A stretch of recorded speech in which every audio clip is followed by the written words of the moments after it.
Good afternoon. Sorry to be a couple of minutes behind. Joining me today is the woman on my right who needs no introduction, the Commissioner of the Department of Health, Judy Persichilli.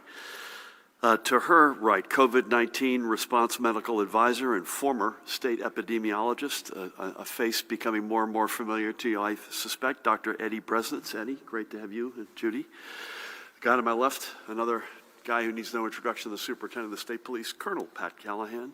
We have Jared Maples here, Office of Homeland Security and Preparedness, Paramount Guard, Chief Counsel, and a cast of thousands. Today is International Holocaust Remembrance Day. That's a picture actually of Tammy and me a couple years ago at Yad Vashem with Danny Dayan, who was the former Consul General, Ambassador Danny Dayan, now a minister in the Israeli government with us. Today we join all nations in remembering the 6 million Jews and millions of others who were senselessly murdered by the Nazis. The memories of those we lost stand as an eternal memorial to the awful power of hate and intolerance, and they must be a reminder of the ever-present threat of extremism in our world and, yes, even in our nation. The ranks of those who bore witness to the Holocaust are dwindling, and their stories must not be lost of history. And I should note that, Eddie, if I'm not mistaken, you are the son of Holocaust survivors. And I know that you carry their legacy of ensuring that what the world came to grips with nearly 8 decades ago is never, ever repeated. Never again. Before we get to the numbers, I want to give a quick update on one long-term project that we've been working on, and that is closing the digital divide for students who have been utilizing remote learning, whether because their school is all remote or working on a hybrid model. I will explain this eye chart. Over the summer, when we began to attack this issue, the Department of Education's initial estimate was that roughly 231,000 students statewide, mostly in underserved areas, lacked either the proper hardware or the internet connectivity, or both, needed for remote learning. Throughout the summer and fall, the department worked closely with districts on their needs and provided roughly $54 million to help close this educational gap. Today, I am proud to note that what once was a 231,000 student gap is now down to 1,928. And that breaks down into 1,723 students still in need of a device, 190 needing internet connectivity, and just 15 students, 15 students across the entire state who remain in need of both. And again, we're happy it's down, but we won't be happy until it gets to zero. Now, the outstanding number of those needing devices, roughly 1,450, is made up of an order for equipment headed to the Lakewood schools, which has been much delayed, but which should finally land this week. I'm knocking on wood. Once that order is fulfilled, Lakewood's entire digital divide will be closed.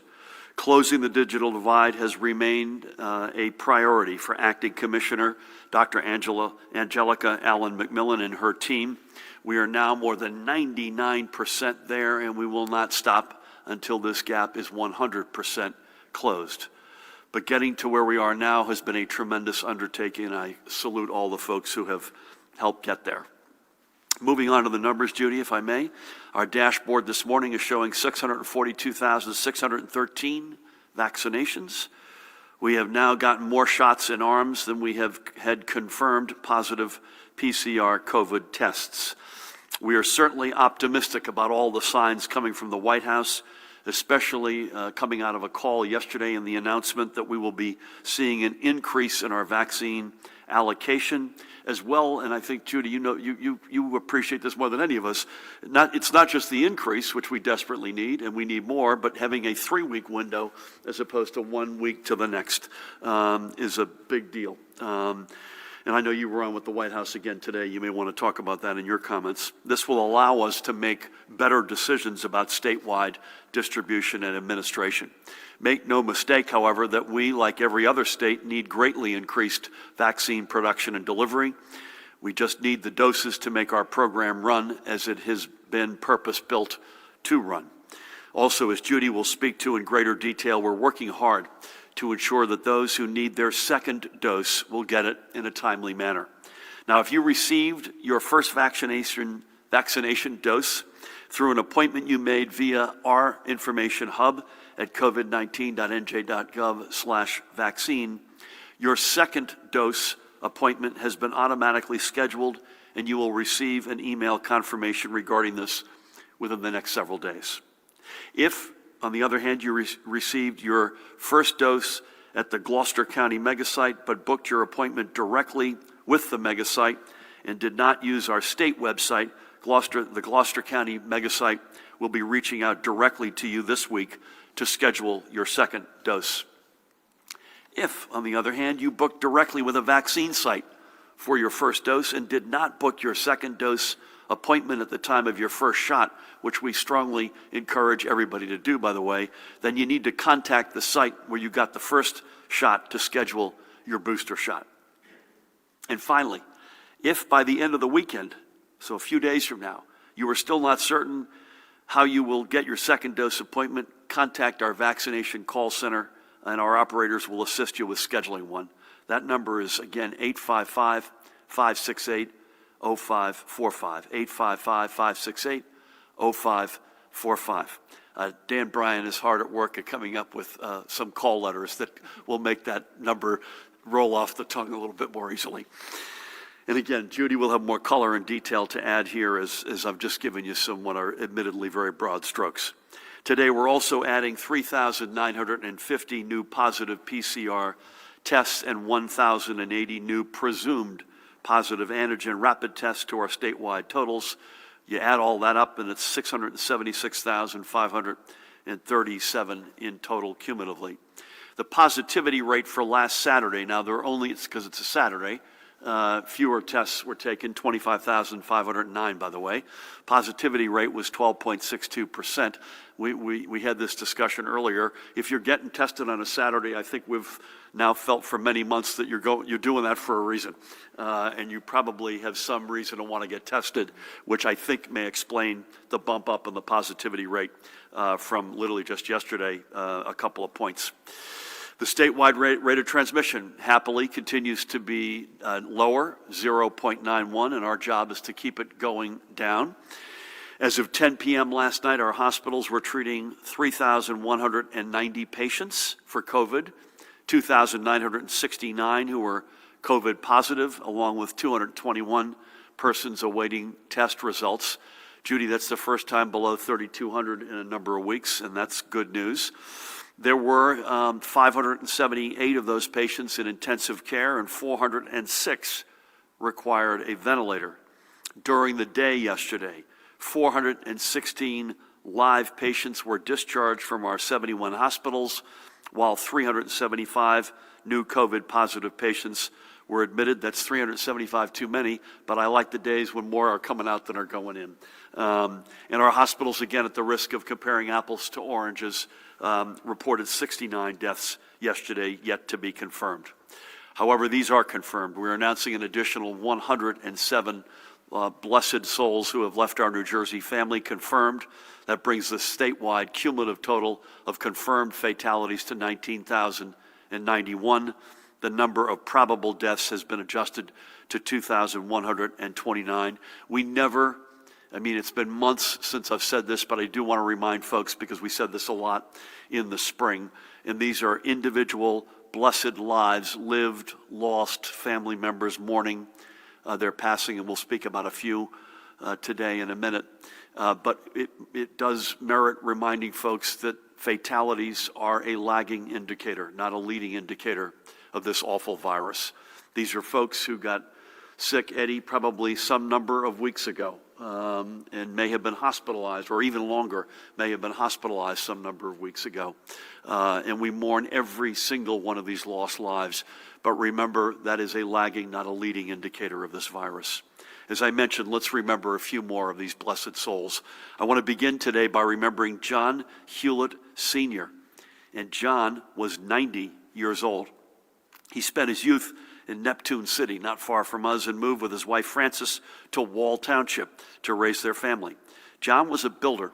He served as a mason for Tom's Rivers Seba Geigy for 20 years, and also owned a construction company that built many homes throughout Monmouth County.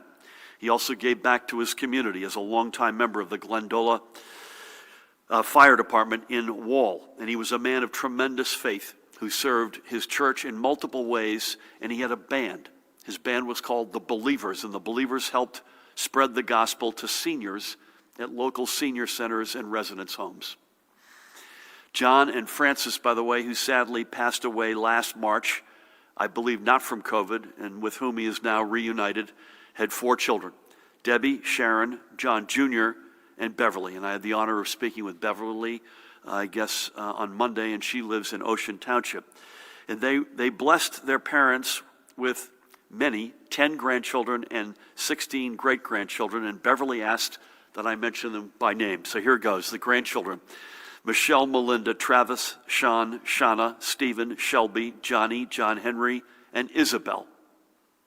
And again, that group of 10 have in turn added 16 great-grandchildren to the family: Richie, Luke, Logan, Kaz, Kayla, Carson, Amaya, Kobe, Skylar, Cheyenne, Shayla, Sage, Gavin, Dylan, Caden, and Zoe. Bless them all. So it now falls to these generations to carry on that guy's legacy. May God bless and watch over his soul and his extraordinary family. 1 week ago today, and you may have read about it, Howell Township lost one of its pioneers, Sue Weitengruber. For 45 years, Sue and her husband, George, on the left, called Howell home, and Howell, in turn, called her to service. In 1981, Sue won a seat on the Howell Township Board of Education. From there, she continued her service as a Howell Township councilwoman, and in 1991, became the first Republican woman elected mayor of Howell Township. In addition to her elective duties, Sue served as either administrator or chief financial officer for the municipalities of, get this, Tabernacle, Keensburg, North Brunswick, Clementon, and Shrewsbury. And for 25 years, she also taught municipal government at the Rutgers University Center for Executive Leadership in Government. But Howell was where her heart was, and she dedicated countless hours to its kids and seniors and its police, PAT, and fire personnel. She now leaves behind George after 49 years of marriage and 54 years together. She's also survived by her 2 children, George III and Melissa, and their spouses, and her 5 beloved grandchildren. Sue was only 71 years old. So I had the great honor of speaking on Monday with George and George III and Melissa, and we had a really soulful, long conversation about Sue, and this was all together, and about several things. Number one, they wanted Jersey Shore Hospital to be given a big shout out. They said they were extraordinary, and not just in their medical prowess, but in their personal connection with Sue and with her family. And they also, Judy, we had a long conversation, and Eddie, about therapeutics and the question of, we've talked about this a lot lately, you get tested positive, you're either asymptomatic or modestly symptomatic, but getting that monoclonal antibody right then is a game changer as opposed to down the road. And they were brainstorming. Melissa was particularly articulate about how can we find a way to deliver that more easily, almost in an outpatient format as opposed to in a hospital format, and they offered their help. But it was a really good conversation in the context of having lost Sue so recently. So Sue, we thank you for a lifetime of commitment to the people of Howell and so many other communities, and they, I know, thank you right back. May God bless and watch over you and your family. And finally today, Judah, we honor one of your own, Glenda Simmons. She was a member of Judy's team at the Department of Health in the Division of HIV, STD, and TB Services. Glenda was born in Harrisburg, Pennsylvania, but grew up in Montclair. She also grew up with a love of travel and of motorcycles, and was the co-founder of the East Orange-based all-women's motorcycle club, Leather and Lace. For the past 30 years, she was a valued member of the Department of Health's team, as I mentioned, working in the Division of HIV, STD, and TB Services offices in Newark. She was a proud member of CWA and served as the shop steward, and she was the go-to person who all her colleagues knew they could always depend upon. Glenda didn't just bring life to her workplace. She was also an avid urban gardener with a green thumb that could push any plant to fulfill its potential. Glenda leaves behind her siblings, Alfreda, with whom I had the great honor of speaking on Monday, who lives in Georgia, and Tony, and countless friends. And she also leaves her Department of Health family, who I know will miss her services tremendously. Glenda had only recently turned 67 years old. So on behalf of the state of New Jersey, thank you, Glenda, for your years of caring service to your fellow residents, and may the road you travel now be free and open. God bless and watch over you. So 3 more New Jerseyans who gave back to their communities in varied and lasting ways. We will remember them as we remember all who we have lost to this pandemic. Next, and switching gears to introduce you to another of the small businesses that's been able to remain open thanks to the efforts of in this case, the New Jersey Redevelopment Authority and the innovative Small Business Lease Emergency Assistance Grant Program. It stood up to help businesses in the 64 municipalities where it operates. And today we're just a stone's throw, I think almost literally, from where we sit. It's City Deli 2. And anyone in Trenton knows it. It's a Trenton lunchtime fixture. It's owned by the Pareda family since 1995 and is operated today by Liliana and her son, Cesar Pareda. That's, I believe, Liliana and her husband, Cesar, who is retired, and that's their grandson. But it's a family affair. Over the past 25 years, the Paredes have turned City Deli from a nondescript side street shop into a bustling business that serves hundreds of customers every day, from locals to lawmakers. Obviously, when the pandemic hit and much of Trenton went on a remote work schedule, City Deli felt the pinch, and it too had to close its doors. Thankfully, a loyal customer alerted Liliana to the support available from the New Jersey Redevelopment Authority, and City Deli received a grant that has ensured their rent is paid so they can focus on better times ahead. I had the opportunity on Monday to catch up with young Caesar, and I know that he and Liliana, his mom, are looking forward to all of their regulars coming back soon. I wish them the very best. They truly believe in Trenton's future, as do I. Check them out. Their address. Everyone please rush there right now, Pat, after this. 15 North Willow Street, right here in Trenton, right off of State Street. 15 North Willow Street. So to get us to that future, that brighter future, we need to get through the next few weeks. We need to have patience as our vaccine program awaits the doses we need to kick into higher gear. We need to maintain our social distancing. We need to keep wearing our masks. We need to keep doing all the smart things to drive down the numbers, to keep folks out of our hospitals, and ultimately to save lives. If we do this, I promise you, we will be in a much, much, much better place. With that, please help me welcome the woman who needs no introduction, the Commissioner of the Department of Health, Judy Persichilli. Thank you, Governor, and good afternoon. Well, as the Governor mentioned, we know that many residents are concerned about ensuring that they will receive the second dose of their vaccine. So let's go over that again. Our expectation is that at the time an individual receives their first dose, they will receive an appointment at that same location for their second dose. The department is working with sites to ensure that they are able to make this happen. Now, sites using our state registration system will notify individuals that they will receive their appointments by email. Later this week, for those individuals, we are enabling the automatic generation of appointments for patients to receive their second dose of vaccine. Again, if you received a first dose vaccination by making an appointment through the state's scheduling system at covidvaccine.nj.gov, you will receive an automatically scheduled second dose appointment this weekend. You will receive an email confirmation with the details of that second dose appointment. If you received your first dose by booking directly with the vaccine clinic and did not use the covidvaccine.nj.gov to schedule your appointment, you likely scheduled a second dose appointment when you had your first dose. If you did not receive a second dose appointment at the time of receiving your first dose, you need to contact the site where you received your first vaccine for assistance in scheduling the second dose. If you received a first dose at the Gloucester County megasite before they brought up the state scheduling system, you will be contacted directly by that site. The Gloucester County megasite has already begun contacting individuals to schedule their second dose appointment. Starting Sunday, the NJ COVID-19 Vaccination Call Center will have operators available to assist anyone in need of a second dose appointment.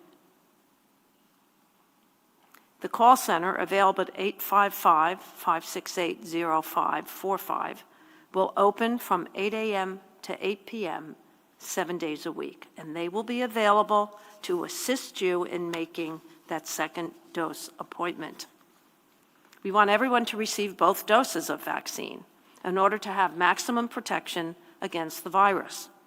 It is recommended that individuals get their second dose as close to the recommended date as possible. That's 21 days for the Pfizer vaccine and 28 days for Moderna.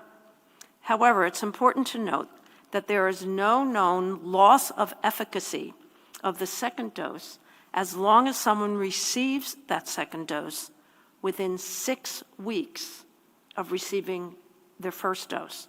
So we don't want anyone to panic if it's not exactly at the 21-day or 28-day limit. We are reinforcing with all sites that they should be making second appointments when the individual receives the first dose. Again, everyone who wants to get vaccinated will be able to receive a vaccine when the supply is available. Right now, the supply is very limited. Moving on, we continue to monitor for the spread of B.1.1.7, the variant of this virus that emerged in the UK. Right now, New Jersey is reporting an additional 6 new cases, bringing the total cases of this variant in New Jersey to 8. Among the reports of this variant, 4 have occurred in Ocean County, 2 in Essex, and 2 in Morris County. Ages of those affected range from 10 years of age to 65. One individual had an international travel history. And there has been 1 death of an individual with this variant. However, that individual did have significant underlying conditions. We are working to begin reporting cases of this variant on our COVID-19 dashboard. Moving on to my daily report, as the governor shared, our hospitals reported 3,190 hospitalizations, and thankfully our hospitalizations are staying pretty steady. There are 578 individuals in critical care and 70% of them on ventilators. We are reporting 1 new case of multisystem inflammatory syndrome in children. That brings the total number to 83 cumulative cases in our state. And as I've reported, the children affected have either tested positive for COVID-19 or have had antibody tests that were positive, suggesting an exposure to COVID-19. And fortunately, in New Jersey, there are no deaths reported at this time. 2 of these children are currently hospitalized. The breakdown of the race and ethnicity of these cases are white 23%, black 24%, Hispanic 40%, Asian 7%, other 7%. The governor reviewed the new cases and deaths, and in terms of the deaths, the breakdown by race and ethnicity is as follows: white 55.5, black 16.7, Hispanic 19.1, Asian 5.1, and other 3.6. At the state veterans' homes, there are no new cases among their residents, and the psych hospitals are reporting 7 new positive cases among their staff. Positivity at the state as of January 23rd is 12.62. The northern part of the state, 12.45, central 12.72, and the southern part of the state, 12.88. So that concludes my daily report. Stay safe. It's more important than ever with the variants in our state to continue to mask up, social distance, stay home if you're sick, get tested. And remember, for each other and for us all, please take the call and download the COVID Alert NJ app. Thank you. Judy, thank you for everything, especially the caller on the second dose. Can I ask you and Eddie a question on the variant? We've been saying, and when I say we, I don't mean just us, but the federal authorities have been saying now for some number of weeks that in the early, admittedly incomplete scientific data, the variant is more transmissible, but not necessarily more lethal. There was a little bit of a head fake from the Brits at the end of the week that perhaps it might be more lethal. Is it fair to say the jury is still out on that question, Eddie? You want to hit the... In a nutshell, I would say yes. The UK did analyses. Actually, they had several studies looking at the variants. And they all of 3 or 4 that they looked at showed that it appeared to be some increase in mortality, but there are weaknesses methodologically in those studies. Bias sample, not very many deaths, power calculations, and so on. So it's certainly worrisome, but I think the jury is out on that. A federal authority, who I'll leave nameless because they said, admittedly, they're still trying to study this, said they thought, and I think this is a different way of saying what you just said, that the UK data was soft. So equivalent way of saying it. Yeah, easier to understand. Which is why they probably wanted to be left nameless. Thank you both. Pat, great to have you. We had some weather. Depending on where you are, you got either a dusting or some rain or maybe a little bit more than that. Any post-mortem on that, compliance or other matters? Great to have you. Thank you, Governor. Good afternoon. Since we last briefed, there's been 4 reports to the Rock with regards to executive order compliance. Newark police responded to a large apartment complex party, more than 50 people, not socially distanced, not wearing facial coverings. In Union, the same pool hall 2 nights in a row, the police, again, capacity issues, unmasked patrons, and not adhering to social distancing, and also serving food and alcohol. And lastly, in Jersey City police responded to and cited an unlicensed nightclub. With regard to the weather, it was a little bit, I was up in the north, and it started a little bit later than we thought, but it was a little bit dicey on my ride up on 78 yesterday afternoon. And we're also watching another storm, Gov, that looks like it's a Sunday, Monday snowstorm, which will be another statewide event. What did you get at home? It was about, I would say, an inch of ice and snow up in Warren County, yeah. The roads, many reports of accidents? Or? There was a few, but I thought DOT did a tremendous job, and I thought the brining helped tremendously from what I saw and what was reported back to OEM. That Labor Day brine the roads strategy appears to be paying off. Thank you for that, Pat. I think we'll start over here with Stacy. Aswan's got the mic today. We will be, I think, on the same rhythm, Monday, Wednesday, Friday. So we'll see you virtually tomorrow, 1 o'clock on Friday. The White House has, as we expected, started to make connections, and they've been telephonic, I believe, so far, right? And your call today was, you had video as well. So, and there was a good call yesterday where they came, I think, with several announcements that we've referenced, but I want to underscore. Increase in doses, so it's not as much as we need, but it's better than the alternative. 3 weeks visibility, which allows Judy and Eddie and their colleagues to plan this in a much more thorough and efficient manner. I also wanted to note that for the Pfizer vaccine, I was calling this equipment, but it's really more paraphernalia if there's an ability to squeeze out the 6th dose out of the vial. And also aggressively, as you probably have seen in the press, was also discussed, making very specific, significant steps to acquire more doses in the medium term. There's also a lot of noise around Johnson & Johnson right now, and I hope that'll turn out to be good noise. It sounds like they're signaling their test trial results may be as early as next week. And so they're obviously a New Jersey, not just an American, but a New Jersey icon, and we wish them the very best. But clearly another vaccine in addition to what we've got, even though I suspect there'll be some lag between any approval they might get in scaling manufacturing. Anything that comes in over the next number of months is a positive, a big positive for us. So we wish them the best as well. So with that, thank you, everybody. Stacey, let's start with you, if that's all right. So I was curious, you had just mentioned the Biden administration said they were going to increase doses to states. Do we know yet how many more New Jersey will get? And if so, how many or how they will be used in terms of first doses, second doses, long-term care? I could answer that. I believe it's 130,000 for the next 3 weeks. Is that correct? You want? That's what we've been told. It could change, but It could change, but that's what we've been told. And the breakdown between the state program and the long-term care will be, depending on the Walgreens CVS schedules, I guess? Yeah.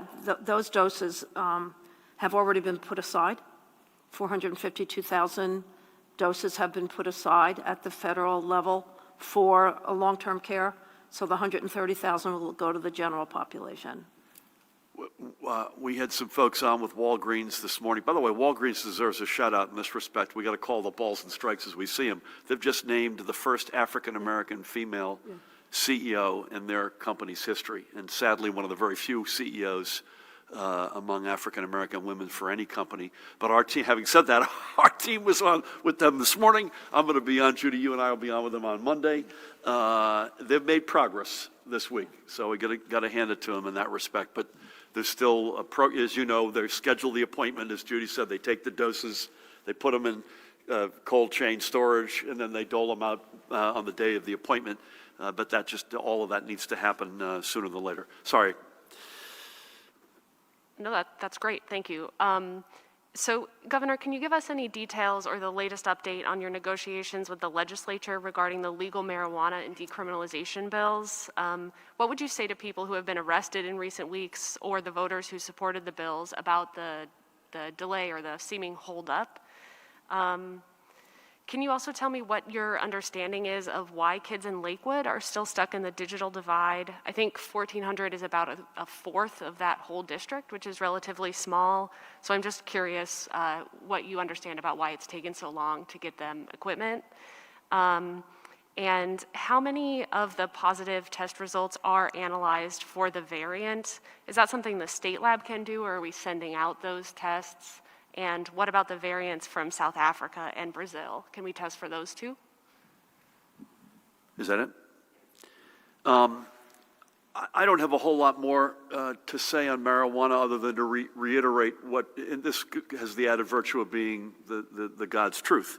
There are two principles that have guided us on this, other than we got to this to support it as a general matter for social justice reasons. The two principles are, which I've stated earlier many times. Number one, the last thing any of us want is our kids getting tied up in the criminal justice system, especially kids of color. And secondly, the voters voted to legalize adult use marijuana. It said it right on the referendum, 21 and up. That's always been the case. So getting both of those principles respected is, not an easy process, and that's what we're trying to do. And I thank the legislators who are working really hard with us to try to get that. I think to somebody who's recently been arrested in Paramount, if I've got this wrong, you'll correct me, but the Attorney General has asked for a stay in any prosecutions at least through to the end of March. And I remain an optimist, Stacey, as a general matter, that we're going to get to a better place, and I hope sooner than later. On Lakewood, by the way, I just happened to I call educators sort of randomly out of the blue. I happen to have a very good conversation with Kim Shaw, who's a union leader and a terrific educator in Lakewood today. It wasn't about the digital divide, but it was talking and comparing notes about what is a very stressful school year and a lot of heroism. This isn't coming from us. So in Lakewood's case, it's a vendor issue, to the best of my knowledge, and I think they're optimistic that it gets solved within the week. And not surprisingly, we weren't the only state or the only districts to be looking for this equipment. I think we've closed the gap as well as any American state, but it hasn't been overnight. How do you test for the variant? Where does that get done? And is there any evidence of either the Brazilian or the South African strain in New Jersey? Eddie, do you mind? Do you hit the mic there? The answer to the latter question is no, not to date. We haven't identified any. We've only had 8 of the UK strain. I guess we should stop calling it the UK strain at some point, but that's its origin. The CDC has really geared up on doing sequencing of the variants or of the virus. They have a national SARS-CoV-2 strain surveillance system called NS3. They're also partnering with national reference laboratories to gain samples on a weekly basis. Also partnering with universities that are able to do this, and as well as state laboratories, including ours. I know that they were working to become certified for that. I thought it would be up last week. I don't know what it is today, but if it's not, it should be shortly. They're also going to be sequencing any viruses where an individual got COVID-19 despite being vaccinated. And so that's an important element, too, of their surveillance system. So it's pretty complex system that they've launched at this point, and we're part of that. Great, thank you for that. Pretty clear. There's some really good stuff written in the press lately. I know David Leonhardt in the Times wrote something about the benefits of restricting travel. Now, we spent most of our time in the past almost year talking about traveling from one state to another. In this case, this is one country to another. And the benefits, as painful as that may be, particularly if you need to travel for your business or your profession, but it's pretty clear that has a lot of benefits. Thank you for that. Dave, good afternoon. Dave, I want you to note that I started over here. I was on a run of late where I've been starting to my right, and I want to... yes, and I appreciate that. I moved to the left, so... Also, one note before my questions. Every time the word brining is mentioned, you smile, so you're watching this. May it always be that way. All right. Governor, you have taken a stand that there must be equity in vaccine distribution. As you are aware, we have a story, I believe you're aware, today documenting that apparently Hunterdon Medical Center systematically offered the COVID vaccine to big donors and their families and the children in the families in December before anybody else got it. What is your reaction, Governor? Commissioner, what is your reaction on this? Is it possible that this might involve possible charges, penalties, and so forth? The sense is, from people I've spoken with, if a strong stand on this is not taken, it kind of opens up this door to this kind of monkey business that would happen in other hospitals, medical centers, et cetera. And people are, frankly, are outraged about even the prospect of this taking place in New Jersey. That includes me. Okay. Second question. I believe, Governor, you're also aware that some counties have started not allowing people that don't live in that county to get a vaccine, they're claiming. Assembly Minority Leader Bramnick was ranting about this earlier today. You and the Commissioner a couple of weeks ago specifically indicated that New Jersey residents are allowed to go wherever they want in New Jersey to get vaccinated. So are you taking a stand on this? Are you going to speak to county leaders about this apparent overstep in what they're trying to do? And third and final question, the interstate youth sports ban apparently will expire on Sunday. Is it going to be renewed or not? Thank you.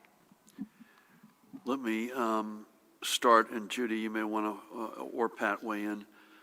Yeah, I only saw the headline, so I have not read the article, but discussed, this is the Hunterdon Medical Center. If that turns out to be the case, and they volitionally did that in the face of guidance that was crystal clear, that's incredibly offensive. I think early on, admittedly, I can't remember the hospital, Judy, but early on there was I thought a legitimate question, hey, does this include our board of trustees? And well, it depends, is the board member a medical doctor or a private citizen? And I think there was some legitimate question in the first days. If this is volitional, it's completely unacceptable. Listen, among other things, it's going if people monkey around like that, it's going to impact the amount of doses that they're going to get going forward from us. And I want to make sure folks hear that loud and clear. Yeah, John Bramnick was also, John does not hesitate to come to me privately. He also raised the same thing. Our team is following up on a couple of the specifics that came up. I continue to be, Judy, of the opinion if you live here, you work here, or you study here, you should have the ability to get vaccinated. But any color you want to add to that? We work very closely with all of the county sites, and we have told them that they could give priority to individuals that live, work, and study in their county.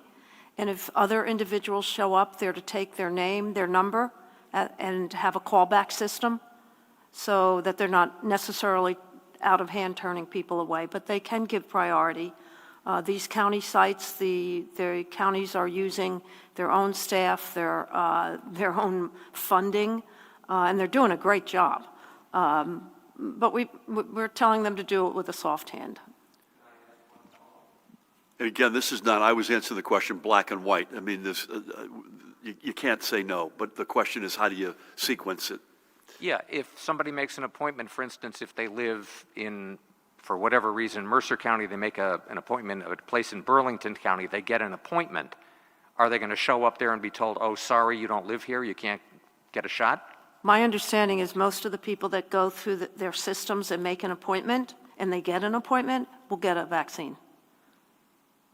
That is mine as well. I've got nothing to report on the ban. Anything, Paramel, you want to add on the interstate sports?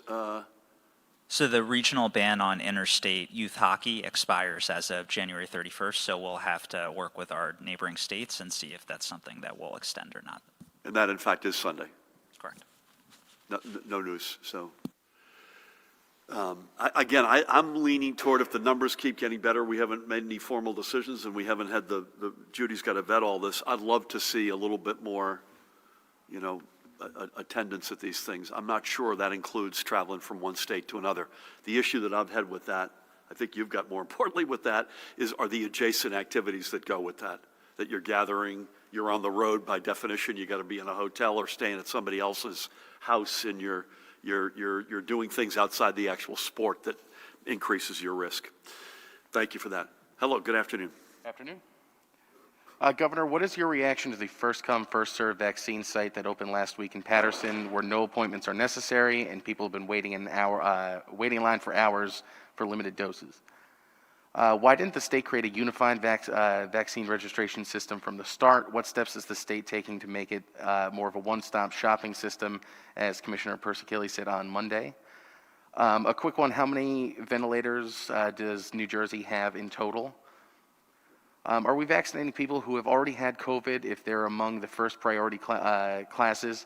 If so, since they have some protection and we have a short supply of the vaccine, shouldn't they wait for the others? And last, and apologies if part of this is repetitive, but how many cases of the, quote, UK variant have been confirmed in New Jersey? And how is the state choosing which cases to test for the variant? And is the state able to do the test for the variant here, or do the samples go to the CDC? Yeah, I'm just going to incorporate by reference the answer to the last question we've addressed. I think it's 8 cases, and Eddie addressed the CDC process of which we're a part of. Listen, we don't want, and we've worked with the Patterson team, and the mayor is a great leader, and we are very close to him and his team. We're not wild about just show up, first come, first serve. We've said from the get-go we want this to be an appointment-based system.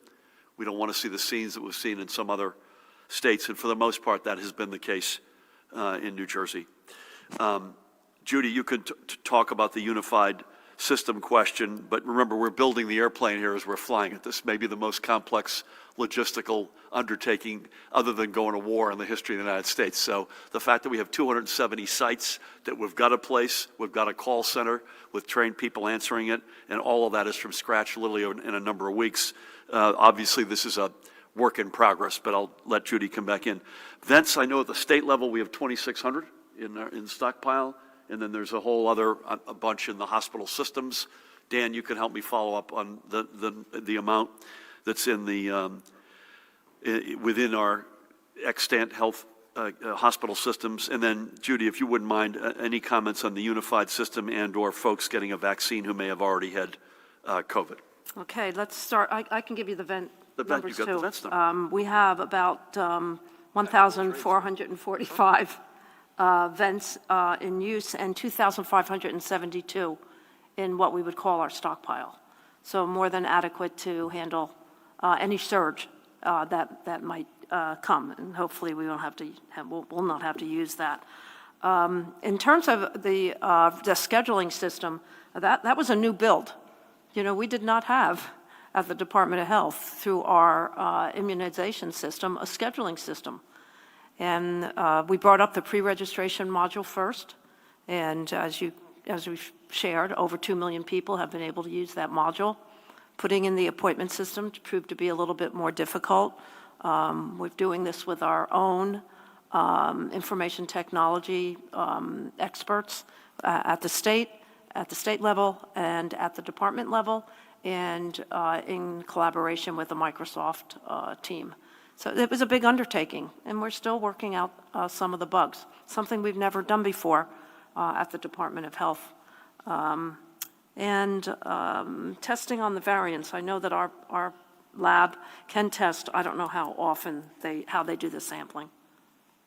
Yeah, I had mentioned about the fact that we're gearing up to do the testing ourselves, but we've been sending specimens to the CDC, as I mentioned earlier. Did you want to answer the question about vaccinating people who've had COVID-19? Yeah, that's the one that's still outstanding. If you Yes. First of all, the CDC has recommended that those who've been previously infected should be vaccinated. And there are good reasons for that. For one, we don't really know how long the immunologic response they've had to natural infection actually lasts, what the durability of it. We know also that when you get vaccinated, the neutralizing antibodies, the level of immunity is higher than those that you get with natural infection. Third, many of the people who've actually had natural infections are those who are at highest risk. Older people, people with underlying chronic morbidity, and we know that reinfection can occur again. So being vaccinated with a higher immunologic response is the right thing to do. The only caveat that the CDC has said is that, and acknowledging that in fact people might have some protection because they were previously infected, is that they might consider waiting 90 days before they get vaccinated. But again, it's not a mandate. It's just something that they should discuss with their physicians. Clearly, you don't want to get vaccinated when you're acutely ill. It's not going to help you at that point. It's not a therapeutic. It's a preventive approach. So basically, that's it. People should be vaccinated. You know, where they are in line, I don't think we should distinguish. You know, if they're eligible, then they should try to get schedule an appointment if they can. Well said. Thank you. Sir, you got anything? Yep. Give us 1 sec.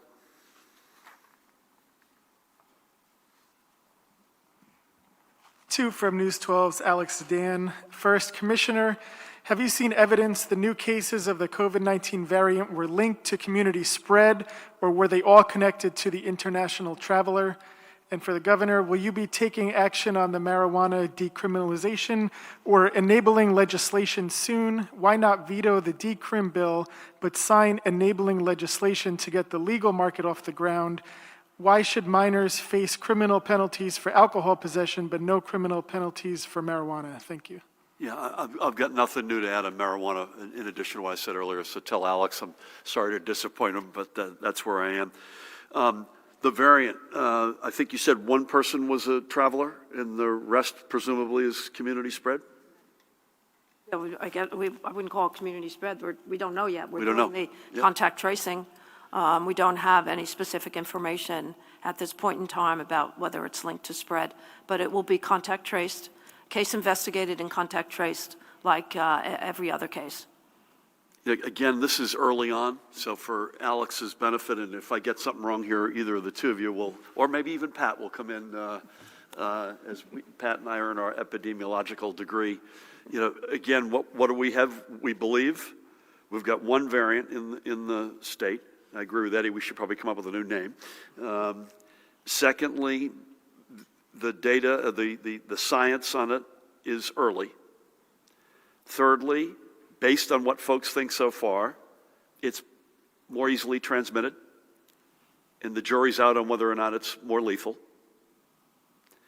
And lastly, we do know this, the basic stuff that we're doing works against coronavirus, whether it's variant 1, 2, 3, or 4, social distancing, mask up, wash your hands with soap and water, take yourself off the field if you've been exposed or you don't feel well, and at the right moment get tested. And on top of all that, God willing, we'll get the supply demand, we'll get the supply we need out of the feds, we'll get the supply demand back in balance, and we'll continue to vaccinate more and more of our residents. That's what we've got to play with here. Is that fair to say? Any critiques? Yeah, I'm going to give you an honorary epidemiologic I get an degree. honorary. Thank you for that. Yeah, please, Pat wants to weigh in, and he's trying to get an honorary as well, apparently. Thank you for that. Matt, we'll round it out with you. Give us 1 sec here. Good afternoon. Governors, for starters, Congressman Pascrell is currently quarantining after exposure. You were with him yesterday. Are you aware that the congressman was potentially exposed, and will you be quarantining or taking any safety steps regarding that? You said this morning that teachers are, quote, on deck for eligibility for vaccines as you continue to advocate for more in-person instruction.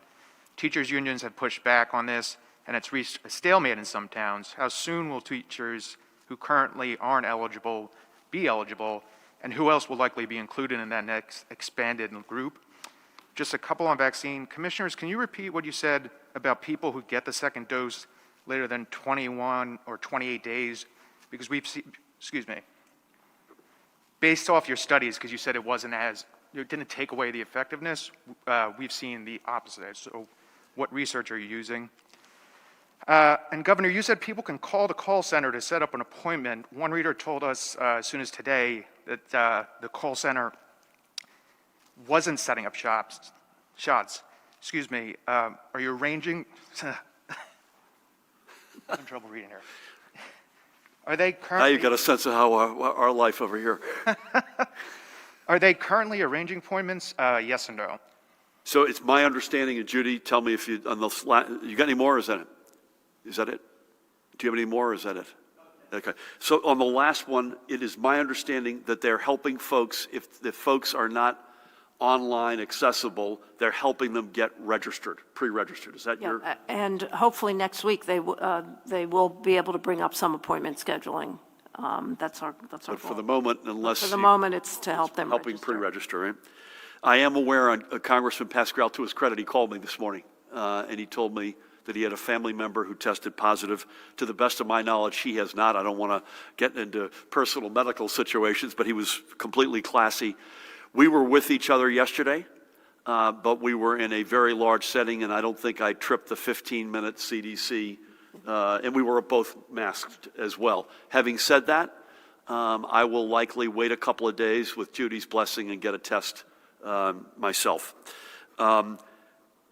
Listen, I hope educators sooner than later. That's all I can say. They rightfully are on deck. I can't give you a time frame. I had a good exchange this morning with Marie Bliston, who is the president of NJEA. As I mentioned, I spoke to one of her colleagues in Lakewood. We're on with them all the time. And yes, you've got communities. I was interviewed this morning by CNN, and the leader of the NJEA, who I mistakenly referred to as a man, it's a woman, from the South Orange Maplewood district, where I know there's been a lot of anxiety, and lately you've read some press about Montclair. There's stress throughout this whole education process, and all I can say is we understand it, and we're going to do everything we can. We need more doses. The step the Biden administration took yesterday was a great step in the right direction. I think you'll agree with me. To say that they're laser focused on the pandemic is the understatement of the century, perhaps, never mind the year. And the other thing is this, unlike what we had heard in the last team, of which there were we're not throwing the entirety of the last crowd under the bus. In fact, Gus Perna was on the call yesterday. Tony Fauci is very much still in the game, but there was a much deeper team. It's not just the quality and the intensity, the focus, but it is a much deeper team. I got school numbers today, and they weren't part of my remarks, but I wanted to just hit the point that the hybrid districts are now up to 457. Remote is now 228. In-person is 86, one of which, by the way, is Lakewood, which has come up several times, and 40 are a combination. And please God, better days are ahead sooner than later. Judy, any more color you or Eddie have on that point, which was a good one. Yes, we want you to be on day 21 for one of the vaccines, day 28 for the other, but if it slips a little bit, the data suggests that the booster is still highly effective. Any color you've got on that? Yeah, right before I came here today, I was on the call with the experts from the White House, and they talked about 6 weeks from the time of your first dose. Within that window is the time you should get your second dose. So they prefer 21 and 28 days, but if it has to be stretched out, they didn't want anyone to think that it would not be effective. Did you get a sense from them as to how diminished the efficacy is, or do they think it still is in the... Yeah, they did not say Yeah, it was diminished at all. Eddie? Well, first of all, I want to point out that the clinical trials, the phase 3 trials, which had each one had at least 15,000 people who actually got the vaccine itself, they all didn't get it on exactly the day. It ranged up to about 6 weeks because people didn't necessarily come back exactly the day. So you have to understand that the clinical trial actually included those people. Secondly, the recommendation is not more than 6 weeks, but the CDC's also made the recommendation that if it's even longer than 6 weeks, don't start the series over again. And this is in line actually with what happens with pediatric vaccines where there's a series, is that there's a set regimen and interval, but if you come back after that, even if you came back months after that, get that dose, don't start over again. I don't know how much data they have on the actual efficacy, between getting it at 3 weeks or 4 weeks or 6 weeks, because I don't think there are enough numbers in there. But they know from sort of the antibody, the immunologic response, that it doesn't really change very much. And based on that, they sense that the efficacy is really not going to change that much. So, again, on behalf of Pat and myself, in a perfect world, it's 21 or 28 days. Yeah. But in the world that we're in with a supply-demand imbalance, which is as overwhelming as it is, not just here but everywhere, I think the message is it's not the end of the world if that slips, that you're still going to be relative to the baseline efficacy of these vaccines, you're still going to be highly protected. Is that a fair way to put it? Yeah.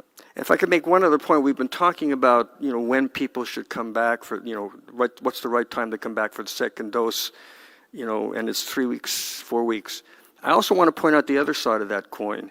There are people who are not coming back for the second dose purposely. And for the simple reason that they had some reactogenicity, sore arm and that, and they're concerned that, in fact, if they come back for the second dose, they're going to have an even bigger reaction. And the clinical trials show that you could have a bigger reaction with the second dose. And I think we all want to just urge those people, come back for the second dose. You need to come back to get the maximal efficacy out of the vaccine. So I was going to ask you, and Eddie, we get the treat to have you with us on Wednesday. So I will not wear out my welcome, but knowing you won't be with us on Friday. Eddie and Judy, is it fair to say that the incidence of folks having a reaction to the vaccine remains low? And based on what we know, in many cases, if not most, related to some other health issue? I don't mean just a sore arm, obviously, but anything that is beyond sort of a basic reaction. Yeah, and we call those serious adverse events, or SAEs, and those are low. Reactogenicity, as you were like local or headache and things, that's common with both doses, but the serious adverse events are really quite low. And in many cases, they're not necessarily even related to the vaccine. Judy, would you? Absolutely. Yep. That's it, folks. So listen, thank you. We will be back with you live, unless you're otherwise, Friday at 1. We'll be virtual tomorrow. Dan will let us know if that changes. I want to thank Judy and Eddie. And Eddie, God bless your mom and dad, particularly on every day, but particularly this day. Pat, likewise to you and your family. Jared, Parimal, Dan. Again, folks, I guess patience, we ask you for that, and we understand why there's a lot of anxiety, and we completely get it. Some amount of patience here. I still think not only are the numbers going up in terms of vaccine doses, we're well into the 600 and something thousands already. The supplies are going up, not yet where we need them. But if you look in the intermediate, not just next week or the 3 weeks coming up, but if you look at the acquisitions by the feds of another bucket of 100 million Pfizer doses, the potential of Johnson & Johnson, and you look out, say, not too far from now, maybe April, we're in a dramatically different place. It's not just going up from 105 to 130, but at that point, I think you're going up dramatically. Our hospital numbers, as we mentioned earlier, have started to come down. Please God, that continues to be the case. That's consistent, Judy, with the modeling that has been guiding you and Eddie and colleagues. That's a positive in our favor. The weather ain't warm today, but at some point, 6-8 weeks from now, you're in a different place. That combination, in the spring when a bunch of things conspired together to crush us, there will be a number of different trend lines and data sets that come together over the next 6 to 8 weeks that will have the opposite effect. It'll have a salutary effect in terms of our public health reality. So stay in there, folks. Stay the course. Keep doing the basic stuff. We're not in the end zone, but we're starting to be able to see what it looks like. God bless you all.